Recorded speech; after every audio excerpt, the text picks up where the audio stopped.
like and subscribe, please. Hello everyone, welcome to this week's review of Real Housewives of Potomac. This was a great episode, and it seems like it's going to be a really good season by the trailer. Potomac is probably my most favorite out of the franchises, right? It's consistent, they have interesting characters, the women are funny, and although not everybody is as open and honest, I do feel like they're a lot more open than a lot of the other franchises, right?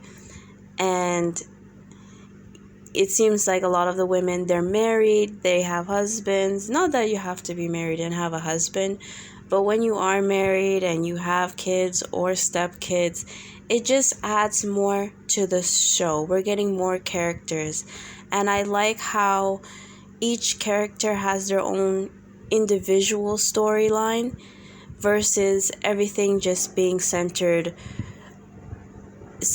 with the group, or everything being centered around the interactions with the group.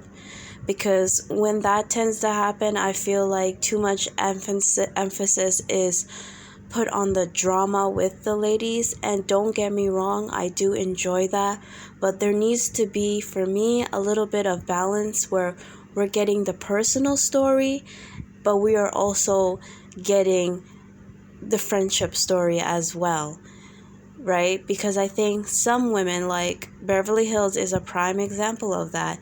They will latch on the drama within the group and kind of drag it out on and on and on. But when each character kind of have their own story going on, it creates more of a balance and more of an authentic interaction when it comes to the group, because they're not so thirsty to start problems, right? The only thirsty one in that group, if I'm gonna be real, is Giselle, right? And it makes sense because out of all the ladies, Giselle, when it comes to her personal story, she does not have a lot going on, so it makes sense that she's the one that's gonna stir up the drama within the group.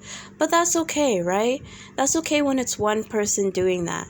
But when it's like 5 out of the 7 ladies doing that, like in Real Housewives of Beverly Hills, that's when it kind of gets annoying, right? Even New York, to a certain extent, right? They don't really have a lot of personal story. It's all about the group dynamic. So because of that, they're always stirring the pot, and it just comes off as inauthentic to me. So Potomac is doing a great job so far, right? So let's get into it. The episode starts with Wendy. She has some work done, she doesn't want to say, right, what she got done, but she is comfortable saying she got her boobs done, right?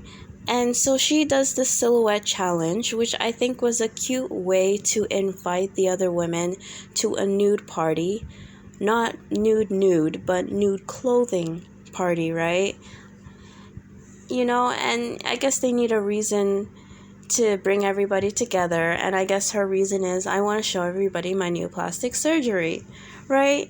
And I really enjoyed the scene with Ray and Karen. That was really cute. I'm glad that we're seeing more of their interactions. And it just shows you that we don't need drama all the time or conflict. It's nice to just see cute little funny moments between the spouses. Like, that is just as entertaining as someone fighting. We don't want to see the demise and the destruction of everybody all the time, right? There needs to be a little bit of lightheartedness. So it was cute when Ray was like, oh, let me see that again. When is the party? I want to go. That was really adorable. Karen sitting on his lap, I don't know, you could tell he's like, oh, here we go. He's an old man, and I don't think he can really take her weight. It reminds me of last season when she was screaming or yelling for him to come up the stairs, like she was in the bath waiting for him. And he's an old man, and they have a lot of stairs, and he was taking his time, going up the steps, and she keeps yelling for him, and it's hilarious, right? And last season, during the reunion, he asked her to marry him again, so they're gonna have a little vow renewal. And it seems like Karen is kind of recycling Cynthia's storyline of, her wanting to have a wedding, but it's during a pandemic. And I think for a future storyline with Karen is her doing too much with the vow renewal and Ray kind of not being for it. Because like I said, Ray is an older man. It's during the pandemic. I don't think it's really smart to have a bunch of people or to do too much. Because at the end of the day, the vow renewal is about you and your partner. And I think Karen, because aka Giselle and other women and the audience, right, have kind of made comments about their relationship, I think she kind of wants to show off and throw this huge event and kind of prove them wrong. But in that, you're kind of losing the purpose of what the event is about. It should be about you and your partner. And if your partner is not comfortable with having this big show, especially during a pandemic, that should be respected, right? I don't understand why they always feel the need to be over the top and do too much. But that's Karen, right? She's all about putting on this persona like she has more than she has. And I think because they've had their financial issues in the past, she kind of wants to show everybody that we're back on track and everything is fine. And it's like, you don't need to do all that, really. But it's Karen, so you know that she is going to. Another scene that we got was Michael, Darby, and Ashley. And I'm just over it, I do. Ashley is definitely problematic. I go back and forth with Ashley. I don't like her. I like her. But one thing I can say about Ashley that is consistent, she is good for the show. She is. And out of the group, she is the one that is the most open about her personal life. Not that she doesn't lie or put on airs when it comes to her relationship with her husband, but she is more open and she does give us a lot, right? So I can understand the producers not really wanting to let her go despite the actions of her husband, because she's such an asset, right? But I don't know, Michael, he has done so much dirt that I don't know, I just really don't like him. But then it's like, we can't have Ashley and then not show her husband, because that's a part of her life, right? But I do not want to hear, because every season we get this, I do not want to hear this season about Michael cheating on Ashley with a man or a woman, or him inappropriately touching somebody, or him getting drunk and causing mess, right? I hope that this season he's kind of in the background, right? Because we have 5 seasons of this already. We don't need another. And I used to feel sorry for Ashley, but by this point she knows what's going on. She's okay with it, right? But I just don't need to see it anymore. On a positive note, Ashley looks cute pregnant. Her son is adorable, and I really wish them the best in that scenario, but I don't know. I was reading the comments, and some of the people were saying, I hope this is not true, but I wouldn't be surprised, that the reason why they're still in that condo is because Michael doesn't want to buy more property with Ashley. In case they get a divorce, then he's going to have to split the property with her, right? And he doesn't want to give her any money or assets. So he's going to stay in that condo as long as they can, right? Because to me, it doesn't really make sense that you are a multimillionaire, right? And you have 2 small children, and you're in this tiny, small condo. Like, wouldn't it be time to sort of upgrade and buy a home, right? Or a house? It would be one thing if you can't afford it, but clearly they can, and Ashley is bringing in her own money. So I hope that's not the case, right? But it is kind of looking like that, because when they had that scene in the living room and little Dean is driving around in his little truck and he kept crashing into the walls. I mean, they need a bigger space. They do. Especially if you're going to have another little baby, you need the space. And if you can afford it, and Ashley is also bringing in her own money from the show, then I don't see why not. So I hope the theory isn't true, but it is kind of making sense. I hate to say it.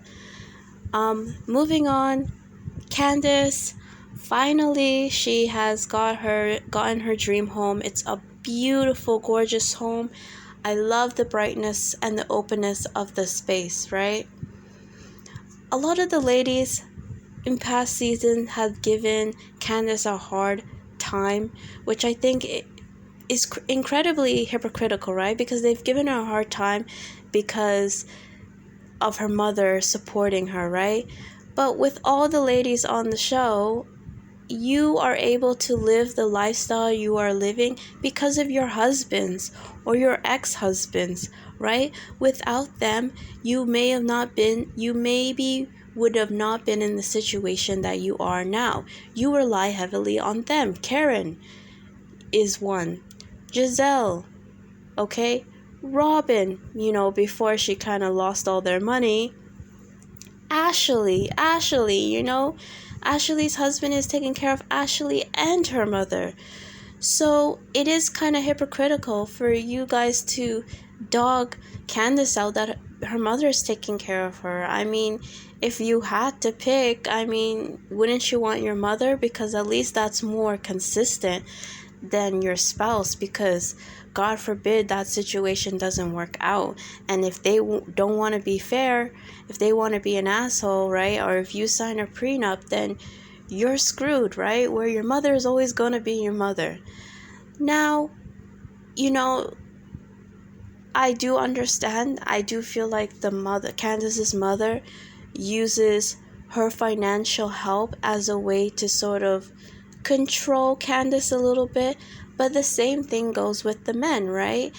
That tends to happen as well. If the man has more money, not always, but what tends to happen, he uses that to control his spouse.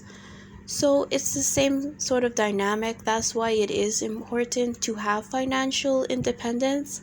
But I don't think any of the ladies should be the first to fix their mouth and speak on Candace when they're in a similar situation themselves, right? So, congratulations to Candace. She has a beautiful home. We're getting to see Chris's kids, right? And his son is so sweet. His daughter is so adorable, and I'm really enjoying Candace's interaction with them.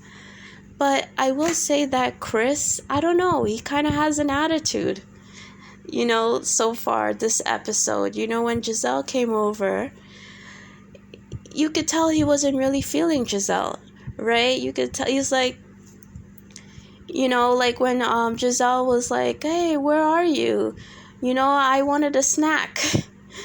And he kind of made a face like, oh gosh. And he just got some fruits out of a pre-made cut fruits that you get from the grocery store and just put it on a plate and gave it to her, right?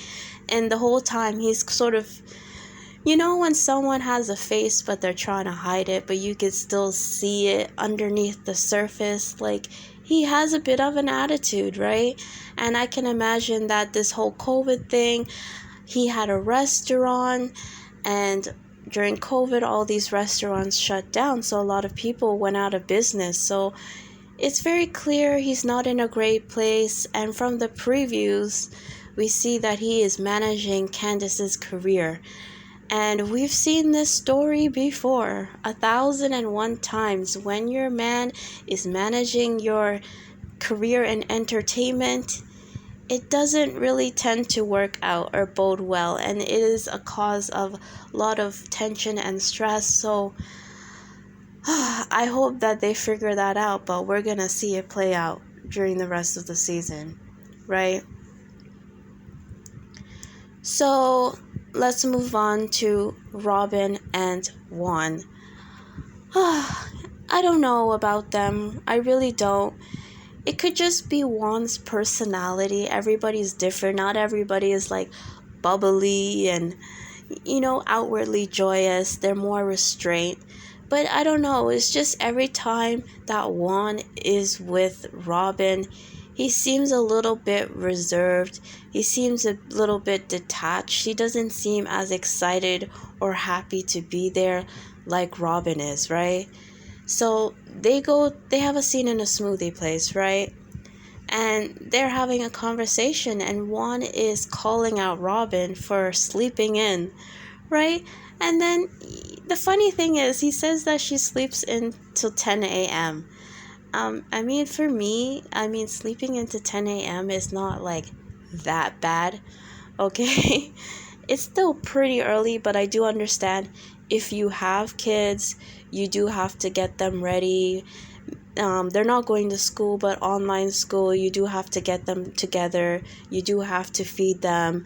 So it's not like you're a single person and you're getting up at 10 a.m. because I don't really think that 10 a.m. is that late. But he did mention that sometimes she can sleep until 2 p.m. or 12 p.m., which, yes, sleeping until 2 p.m. is late, especially if you have children, because you do have to be watching over them and you do have to get them together. And I think it's great to set an example, right, to your children and to set structure. So if you're sleeping into 2 p.m., that's a little bit late. But is that a one-time thing, or is that maybe like a once in a while thing because she's just exhausted, right? She says sometimes, she may wake up a little bit later, but what time is she going to sleep, right? Robin speaks about how COVID has been hard on her because all the days sort of seem to blend in to one another. You're not really going out or doing anything because there's nothing really to do because everything is closed, right? And you're not meeting with friends or other people because they don't want to meet with you or you don't want to meet with them, especially if you have children, if you have a partner, because you don't want to risk them getting sick. So you are pretty isolated, right? And COVID has been hard on a lot of people. And thankfully, things are starting to seem like they're getting back to normal, but you never know with these new variants. It just is like on and on and on. And I think everybody is just over it and everybody has had a hard time with it. I just wish that clearly Robin maybe is going through a depression, right? She's having a hard time. I would wish that Juan would be like, Robin, I've noticed that you've been sleeping in. I've noticed that you've been a little bit lethargic. What's going on with you? Is everything okay? Do you need help? What's wrong? Tell me, let me know, right? Versus sort of shaming her for it and kind of lecturing her for it and kind of using the potential of having kids and having a daughter and kind of dangling that over her head like a carrot, like, you better get up on time because you want another child, I want another child, so you better do this, versus really checking in on her to make sure she is in a great space. It seems like he was almost guilting her and shaming her for it, right? And him saying it's a turnoff. He was thinking more about how it made him feel in the situation and what he wanted out of it versus really checking in on her. Because if someone normally doesn't sleep in that late, right, they usually are on top of things, and then all of a sudden there is a shift, that means something is going on with them. And if you see that in your spouse, I do understand that you may feel a certain way, but if you really care about that person, you would check in on them and make sure that they're doing okay. Not talking about, oh, I want more kids, and it just seems to be all focusing on one. And I wouldn't necessarily see this as a red flag so much if this was an isolated incident, but it seems to be a pattern with Juan. I don't know, his whole energy seems like he's just not really into Robin as a person. but he's staying with her because, one, they've been together for so long, since they were children. It's all he knows. It's safe, it's comfortable, and you already have 2 kids with her, so you might as well continue having kids with her because he really wants a daughter. But it doesn't really seem like he is actually concerned for her mental health. And when you're going through something, the last thing you need to think about is whether you are looking good or attractive enough, or you're turning on somebody else. Like, that should not be the focus. She's just burnt out, and maybe she needs to take that time. Like, it would have been nice if you said, you know what, you seem kind of tired, maybe being with the kids all the time. You should go on vacation. You maybe go to a spa day, rejuvenate, relax, and I will take care of the kids. Like, I don't know, like, work with your partner a little bit. But moving on, right? So they finally go to Wendy's nude party, right? And we are introduced to Mia. And like I said, Mia seems like she is going to be a great addition. Like Ashley, she is dating an older man. She's 36, I believe, and her husband is 68. That is a huge difference. I believe, what was the difference? 32 years, right? That's 32 years. That's a lot. So, I mean, we'll see more of her family life, but I like her. She kind of reminds me of Wendy, the way that she talks, so, and a little bit of how she acts, so I think she'll be great, right? Oh yes, one thing that I did forget. Giselle and Karen, they're not here for each other. They never were here for each other. They always had a back and forth with one another. The way that Giselle treated Karen when she lost her parents and she was going through her tax issues, or more so Ray was going through her tax issues, was terrible. Ashley too. Ashley was terrible, and so was Robin. They were terrible, right? So I just think that last reunion, when Karen was going in on Giselle and her relationship with Jamal, it was just revenge, right? She was getting her revenge. And even though I didn't like how Karen moved, I couldn't be mad at Karen, because Giselle, you brought it upon yourself. So it's just one of those things where they're just going to keep going back and forth. And Giselle threatened to expose Karen and all her drunken secrets. And I'm curious to what those may be. I'm not going to lie, right? But they've always just been going back and forth. Although I do feel like Karen and Monique sort of sabotaged her relationship with Sherman. They definitely did. When it comes to Jamal, that was doomed from the start, right? Now, Giselle has a great poker face. She's not going to let anybody see her sweat. And she does claim that the reason why her and Jamal is not together is because of the pandemic. And we all know that's BS, right? But I don't necessarily think it's because of Monique and Karen sort of calling him out. Although that may have been the catalyst, I feel like they wouldn't have worked anyways, because Jamal, he's just so shady and he's done so many dirt, right? And Monique and Karen, they weren't lying. Yes, they were rude and they were mean with it, but it's not like they made shit up. This was the truth. This was the reality. This was what was out there. So it would have came out one way or another. So, I mean, I hope Giselle doesn't hold a grudge, because Giselle, I mean, you've done the same shit back to the other women. So it is what it is. I'm kind of glad that her and Jamal broke up, because I don't think they're a good match. I don't think he's a good person. Not to say that Giselle is an amazing person, but Jamal is absolutely worse. And I think Giselle deserves someone that at least is going to be faithful to her, right? So, whatever, who cares? No one thought that thing would last anyways. So yeah, they go to the party, and Wendy wants to show off her plastic surgery. She wants to show off not her new boob jobs and everything like that. But then the ladies are like, what else did you get done? Because your face is looking kind of different. You never used to have a butt before, and then all of a sudden you have a little bit of a bum.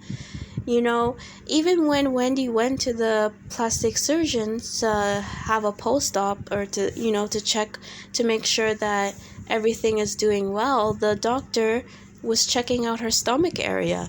So she probably got maybe a lipo, maybe BBL, some fat transfers, something. And I don't know, I just don't understand. Like, if you're gonna have a party celebrating your new boob jobs and you getting plastic surgery, why not just be more open with what you got? Why can't you just say, yeah, I got some lipo, I got some fat transfers? It's like, if you're gonna say you have a boob job, why can't you just say the other things that you've got? Because it's pretty obvious that you did other things. And maybe 10 years ago it would have been like taboo or a big deal, but now, I mean, it is so common that for you to say you got this or that done, it's not that scandalous. It's really not that scandalous. And Mia was kind of asking her, so what else did you get done, right? And she sort of snapped at Mia, well, I just got my boobs done and I got some tweaks, whatever that means. But you look like you have had a lot of plastic surgery, right? Trying to call Mia out. But Mia just listed everything she had done. Got my boobs done, my butt done, my this done, my that done, my clit done. She said everything. She had absolutely no problem being open with what she did. So that kind of backfired on Wendy, right? And Wendy is just acting a little too defensive about it. And if you want to keep things private, that's your right. But then don't throw a party honoring your plastic surgery, but then you don't want to talk about your plastic surgery. That doesn't make sense to me. You're just setting yourself up. So, yes, what else happened? Candace, she didn't come to the party. She said she was sick, but the other girls believe it's because she has issues with Karen, and she has every right to have issues with Karen. Karen really done her dirty last season. I don't like Karen, but I do think Karen is great for the show. She's absolutely great for the show, but Karen is fake, and Karen is two-faced, and Karen will say whatever she needs to in the moment to get her by, or to solidify her spot on the show, right? Candace made the mistake of looking at Karen as a mother figure. And that was wrong, because at the end of the day, Karen is not your mother. Karen is your coworker. So treat her accordingly, right? And, I don't think Karen is too dangerous as long as you know what she's about, right? She doesn't have your back. She's two-faced. She's going to say whatever. So keep her at a distance. But I feel like if you don't have beef with Karen, Karen is not really going to mess with you too much, right? So yeah, the episode ends with Giselle and Karen, going head to head. Like always, nothing new, but I do enjoy it. I do enjoy them. I do enjoy how they beef. They are great for the show, and I feel like this cast this season, there are no weak links in this cast at all. Everybody has something going on, right? Everybody has great personality for television. They have that charisma. So Potomac is shaping up to be a very, very, very good season. So I can't wait. So that's everything, guys. See ya.